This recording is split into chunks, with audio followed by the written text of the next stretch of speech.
El presidente ruso Vladimir Putin hace unas horas dirigió un breve mensaje en el que señaló que se intenta por parte de Occidente de cancelar la cultura rusa. Su mensaje cobra relevancia en momentos en que se produjo un ataque en la provincia rusa de Jersón. Al unísono, muchos países acusaron a la parte rusa de ser la culpable sin tener evidencias de su autoría. Escuchemos las declaraciones del presidente ruso.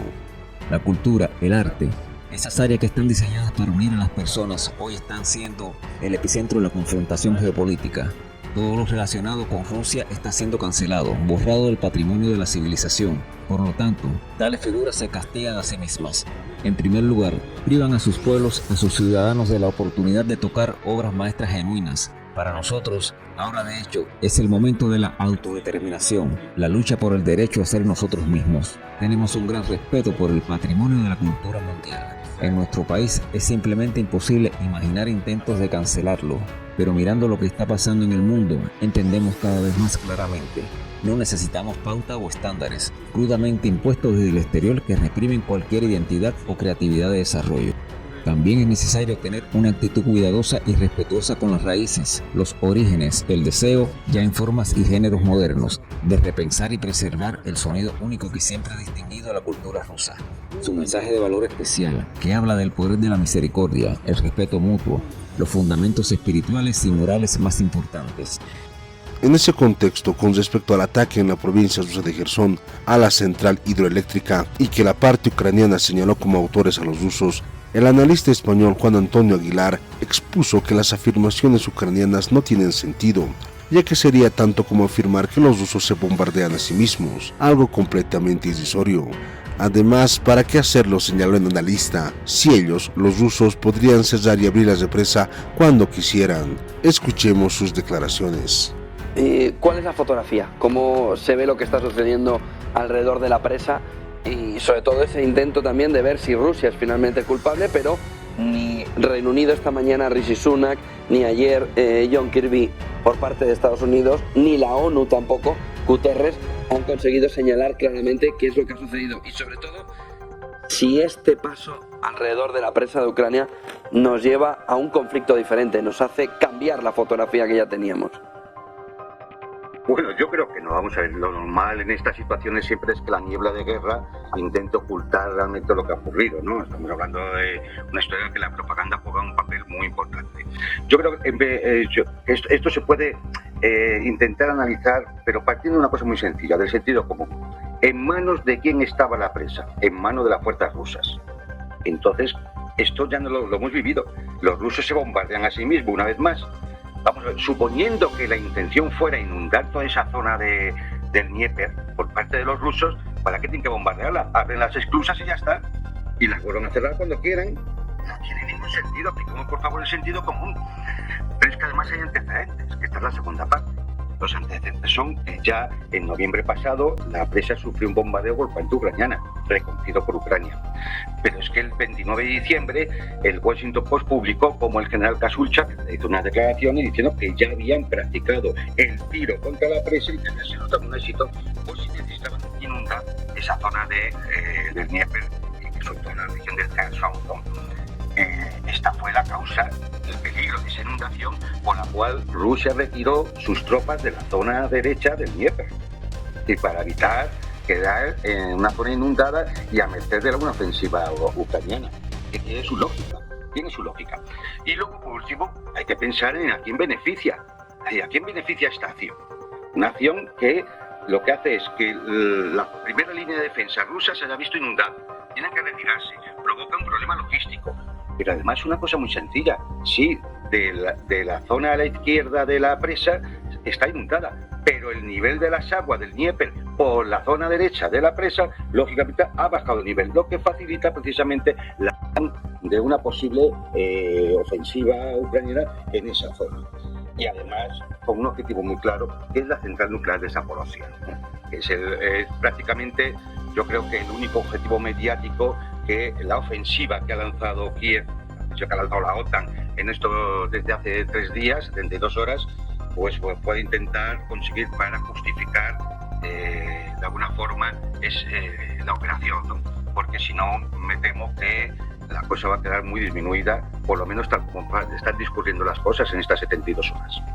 planteaba ayer desde Rusia la opción, cuando se termine la investigación por parte de Rusia, de encontrar misiles británicos, los famosos Stormtrooper, estos que habían mandado Storm Shadow, que habían mandado Reino Unido. Decía Rusia que esa sería la clave fundamental para terminar de ver la presencia de Occidente en la guerra de Ucrania también ya como parte del conflicto, ¿no? Puede ser, pero también ha podido ser perfectamente, con la primera impresión que tenían sobre el terreno eran misiles Adler MLRS de fabricación ucraniana. Es decir, ten en cuenta que tampoco es que hayan reventado la presa, sino que la han dañado, provocando el paso del agua y que la presión del agua, pues efectivamente, sea imparable. Pero es que fíjate, hay otro detalle.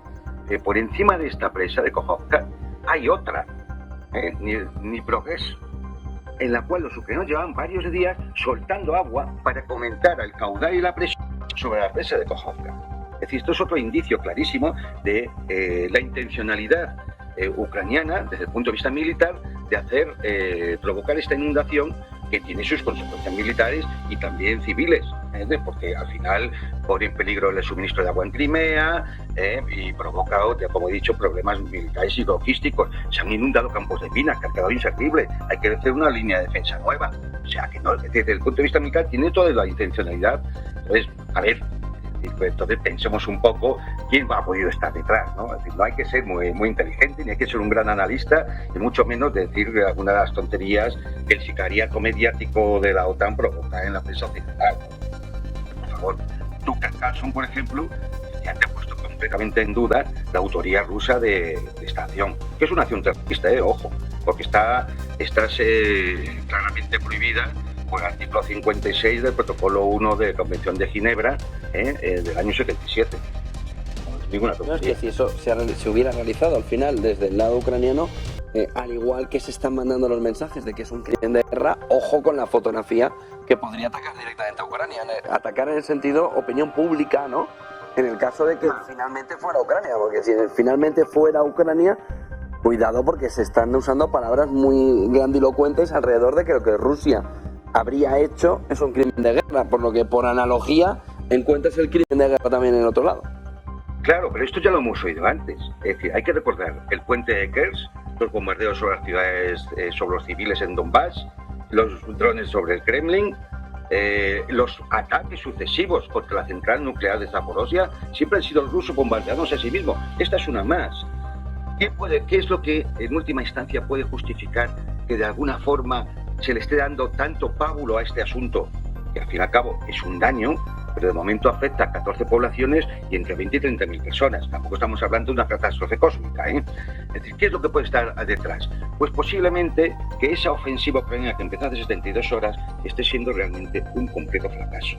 Nadie habla, observémoslo, pensemos, apliquemos de nuevo el sentido común. Nadie habla de cómo va la ofensiva. ¿Por qué no se dice nada?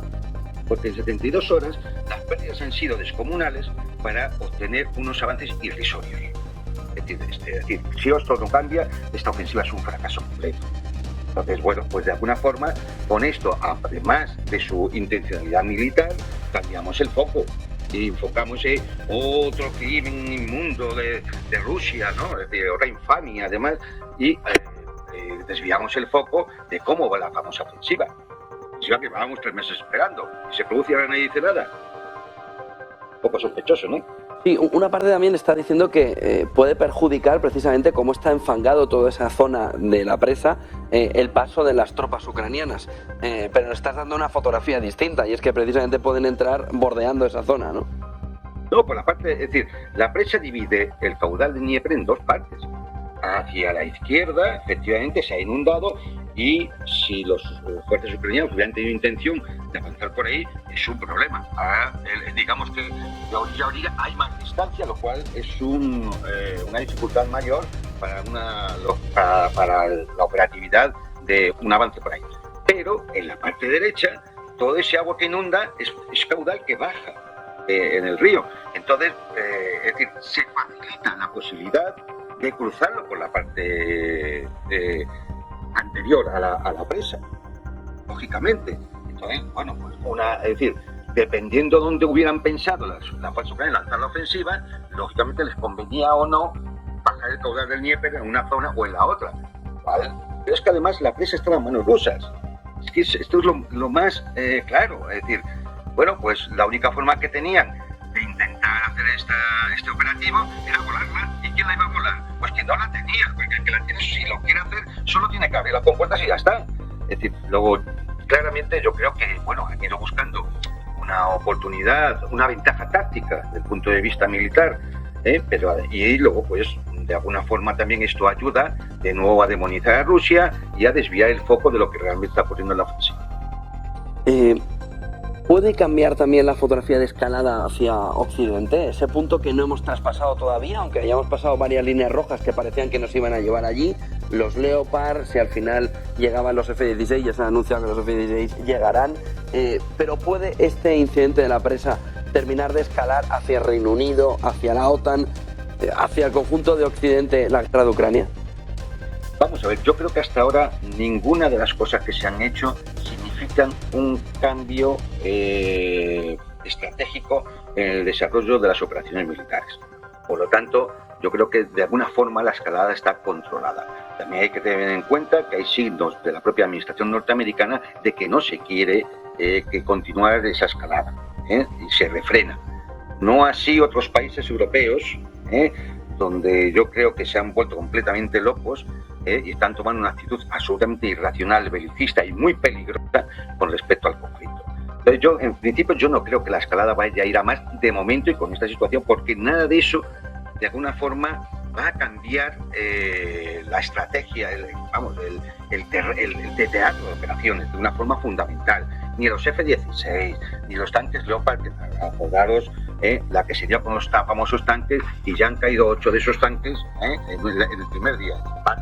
No, es decir, nada de esto tiene una importancia tan capital como para que signifique una escalada mayor. Ahora bien, si es verdad, nada evita que si la escalada continúa y se aumenta y esto se intensifica, no se cruza al final el Rubicón y entramos en un conflicto mucho mayor.